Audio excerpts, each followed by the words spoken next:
The world had always seemed too simple to Edward Solomon.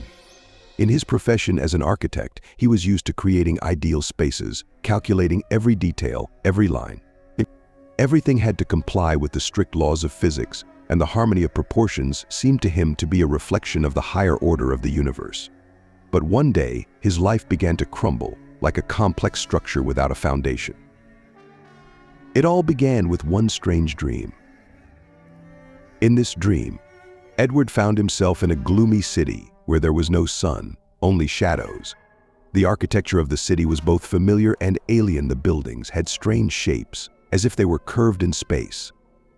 He walked along the deserted streets, feeling a strange heaviness in the air, as if reality itself resisted his presence.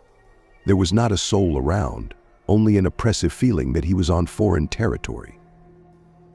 On one of the streets, Edward saw a figure, a woman in a long gray cloak, who silently looked at him. She stood motionless, her face hidden in shadow, but her presence was unsettling. Edward hesitated to approach, feeling that this woman was part of something much larger, something he could not explain or understand. The next morning, Edward woke up in a cold sweat, realizing that this was not just a dream. Dreams usually blurred, disappearing within minutes of waking, but this one was too real to ignore. It was as if every element of the dream remained imprinted in his mind, as if it were not an imagination, but a memory of an event that had actually happened. Edward tried to forget about it. Returning to his usual duties at the architectural firm, he focused on a new project, the design of a complex of residential buildings in the city center. But the more he worked on the drawings, the more he felt that something was wrong. The spaces he designed seemed dead to him, devoid of life, like empty shells. With each passing day, the dreams became more vivid and detailed. The city of shadows appeared again and again, and each time Edward delved deeper into its labyrinths. He began to notice that the architecture of this city had its own logic, its own system, but this system did not obey the laws of physics, but existed according to some other alien rules. On the fourth night after the first dream, Edward met the woman in the cloak again. This time she spoke to him. Her voice was quiet, almost a whisper, but he clearly heard every word.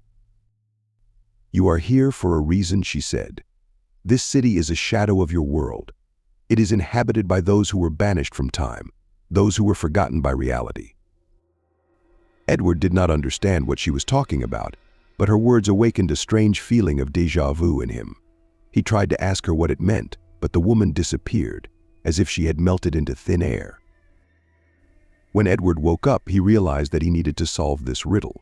He began to search for information about dreams, parallel realities, forgotten cities. The more he delved into his research, the more he found references to ancient myths and legends about worlds existing on the edge of reality. These worlds were described as shadow realms, places where those lost to time go. One evening, returning home after a long day at work, Edward found a strange envelope on his desk. Inside was only one map, an old city plan, on which there was no name. However, the shape of the streets on the map reminded him of the very city from his dreams. He decided to go in search of this place, feeling that the solution was somewhere close. His journey led him to an old, abandoned quarter on the outskirts of the city. This place was forgotten by everyone. The buildings were half ruined, the windows were boarded up, there was not a single person on the streets. It seemed that this area was abandoned long ago, and only the wind walked along the empty streets. Edward walked, following the plan he found in the envelope. With each step, he became more and more immersed in the feeling that this place was somehow connected to his dreams. And finally, he stopped in front of a building that looked exactly like the ones he had seen in his dreams. The building was massive and dark, with high windows from which a strange light was coming. The door was slightly open, and Edward, without thinking, entered. Inside the building, the atmosphere was thick and heavy. The corridors were long and narrow. The walls were covered with strange symbols. There was a presence in the air, but there was not a soul around. Edward felt like something was watching him, but he could not determine the source of this feeling. After walking through several corridors, he came out into a spacious hall. In the center of the hall stood a tall man in a black robe, his face hidden by a hood. His arms were folded on his chest, and he silently looked at Edward.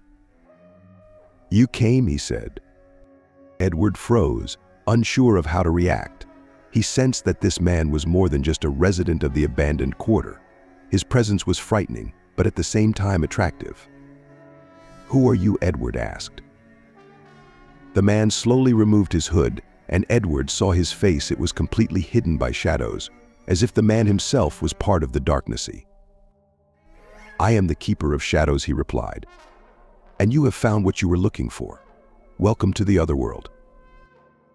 Edward wanted to run, but his legs wouldn't obey him. The weight of his surroundings was becoming unbearable, and he began to lose consciousness. The last thing he heard before everything around him went dark was the Keeper's voice. "You chose this path yourself." When Edward came to, he found himself in a different place.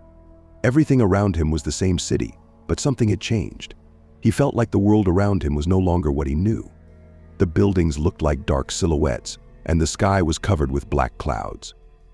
There were no sounds except his own footsteps. He tried to find a way out, but the city turned out to be a trap. The further he walked, the more the streets changed, becoming more and more distorted. It was as if space was playing with him. Every move he made brought him back to where he started. The only landmark left was the old library in the center of the city. As he walked inside, he saw long rows of shelves with books, each dedicated to a different world. He began to look through their pages, but soon realized that each of these books described the same city, the one he was in now.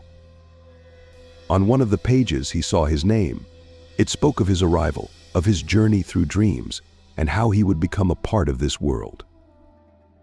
"You are one of us now," a voice said behind him. Edward turned around and saw the woman from his dreams. She stood at the threshold of the library, her face the same as in his dreams, but now he could see her eyes. They were empty, like bottomless wells. "This is the world of shadows," she continued. "You can no longer return. This city absorbs those who see it." Edward tried to object, but the words caught in his throat. All he could do was watch as the woman slowly approached him, her eyes consuming his consciousness, and the city around him began to change.